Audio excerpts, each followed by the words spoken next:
Vous vous souvenez probablement de cette antiquité, la carte postale.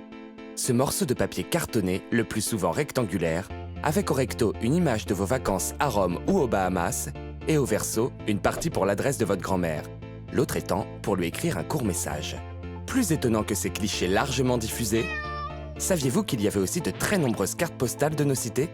Et oui, les grands ensembles ont largement été timbrés, postés, envoyés. Alors, que nous racontent ces images et peut-on arrêter de trouver ces grands ensembles laids?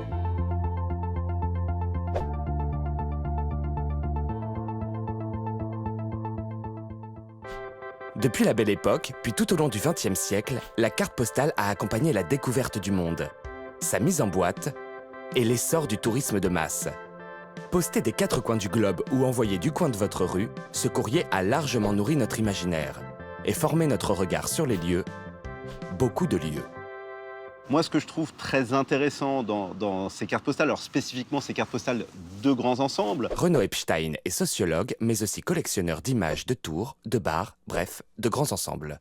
C'est que les grands ensembles ont aujourd'hui une image extrêmement dévalorisée, extrêmement stigmatisée, et qu'on en oublie l'image qu'ont pu avoir ces grands ensembles dans un passé qui est finalement pas si lointain. Et le fait qu'elles aient été envoyées en masse par les habitants de ces quartiers vers la famille qui est restée au bled, le bled étant à l'époque au fin fond du Lot, de la Creuse ou de l'Orne, nous renseigne sur des lieux dont on était fiers et des lieux qui ont donné lieu à des représentations qui visaient un peu à donner à voir la grande œuvre aménageuse, donner à voir ces quartiers modernes qui incarnaient aussi un moment de l'histoire de France, un moment de l'histoire dans lequel on avait confiance dans l'avenir, dans le progrès social. Et c'est bien ce phénomène qui a passionné notre sociologue. En 1994, encore étudiant, il tombe sur des cartes postales d'une cité dans un bar tabac. Il en achète et c'est le début d'une grande collection. De combien de cartes d'ailleurs? 500? 1000? Voilà, je ne suis pas très sérieux dans le compte, je dirais que je suis plutôt aux alentours de 3000 aujourd'hui. Ah oui, quand même. Après la Seconde Guerre mondiale, en pleine reconstruction puis pendant les 30 Glorieuses, les grands ensembles fleurissent un peu partout en France pour améliorer les conditions de vie des habitants et accompagner la modernisation du pays.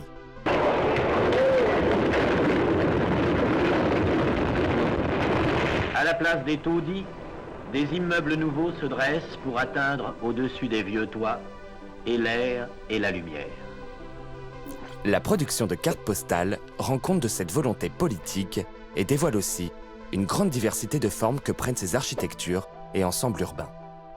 Je trouve ça d'autant plus frappant qu'on a un discours qui s'est imposé, qui dit finalement ce sont des quartiers d'uniformité, de tristesse, de pauvreté architecturale, et finalement on en connaîtrait on connaîtrait tous les quartiers de grands ensembles. D'ailleurs, derrière vous, on voit quoi? Alors là, on est au milieu sans doute un des plus beaux quartiers d'Île-de-France.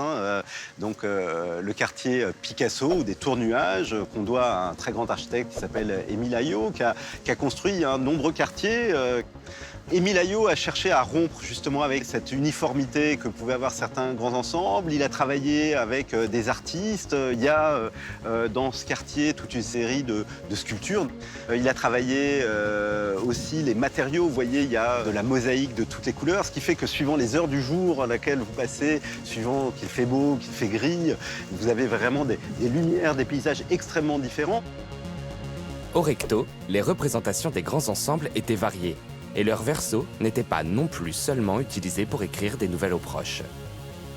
Ce qui est toujours frappant, c'est de voir le nombre de cartes qui sont en fait des cartes de réponse à des jeux.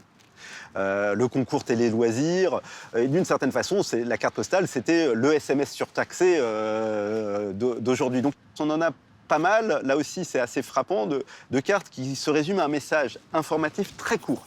C'est j'arrive par le train de 12h47, venez me chercher.